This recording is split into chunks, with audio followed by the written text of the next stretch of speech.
কর্মকর্তা কর্মচারীদের জন্য জরুরি নির্দেশনা। নির্ধারিত সময়ে অফিসে উপস্থিতি ও দপ্তর ত্যাগে কড়াকড়ি আরোপ করল বাংলাদেশ মাদ্রাসা শিক্ষা বোর্ড। ঢাকা, বুধবার ২৫ ফেব্রুয়ারি। দাপ্তরিক শৃঙ্খলা জোরদার করতে কর্মকর্তা কর্মচারীদের সময়ানুবর্তিতা নিশ্চিত করার নির্দেশনা জারি করেছে বাংলাদেশ মাদ্রাসা শিক্ষা বোর্ড। এক বিজ্ঞপ্তিতে অফিসে নির্ধারিত সময়ে উপস্থিত থাকা ও অনুমতি ছাড়া অফিস ত্যাগ না করার বিষয়ে কঠোর বার্তা দেওয়া হয়েছে। বিজ্ঞপ্তিতে জানানো হয়, সরকারি কর্মচারী নিয়মিত উপস্থিতি বিধিমালা ২০১৯ অনুযায়ী সময়মতো অফিসে উপস্থিত না থাকা, অনুমতি ছাড়া কর্মস্থল ত্যাগ করা কিংবা বিলম্বে উপস্থিত হওয়া এসব আচরণ অফিস শৃঙ্খলার পরিপন্থী এবং শাস্তিযোগ্য অপরাধ হিসেবে বিবেচিত হবে।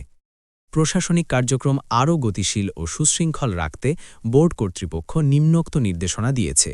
সকল কর্মকর্তা ও কর্মচারীকে কর্মদিবসে সকাল ৯টার মধ্যে নিজ নিজ দপ্তরে উপস্থিত থাকতে হবে। পবিত্র মাহে রমজান উপলক্ষে বিকেল ৩:৩০-র আগে এবং রমজান পরবর্তী সময়ে বিকেল ৫টার আগে কোনোভাবেই অফিস ত্যাগ করা যাবে না। অফিস চলাকালীন দাপ্তরিক বা জরুরি প্রয়োজনে দপ্তর ত্যাগের ক্ষেত্রে সংশ্লিষ্ট বিভাগের প্রধান, রেজিস্ট্রার, পরীক্ষা নিয়ন্ত্রক, পরিদর্শক বা প্রকাশনা নিয়ন্ত্রকের পূর্বানুমতি নিতে হবে। পাশাপাশি বিধিমালা অনুযায়ী ডিজিটাল হাজিরা সম্পন্ন করে তবেই অফিস ত্যাগ করতে হবে।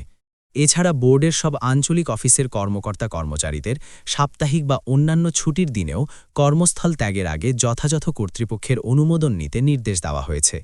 বিজ্ঞপ্তিতে আরও বলা হয়, বিনা অনুমতিতে কর্মস্থলে অনুপস্থিত থাকা, নির্ধারিত সময়ের আগে অফিস ত্যাগ বা বিলম্বে উপস্থিত হওয়ার ঘটনায় সরকারি কর্মচারী নিয়মিত উপস্থিতি বিধিমালা ২০১৯ এবং সরকারি কর্মচারী শৃঙ্খলা ও আপিল বিধিমালা ২০১৮ অনুযায়ী প্রয়োজনীয় শৃঙ্খলামূলক ব্যবস্থা গ্রহণ করা হবে।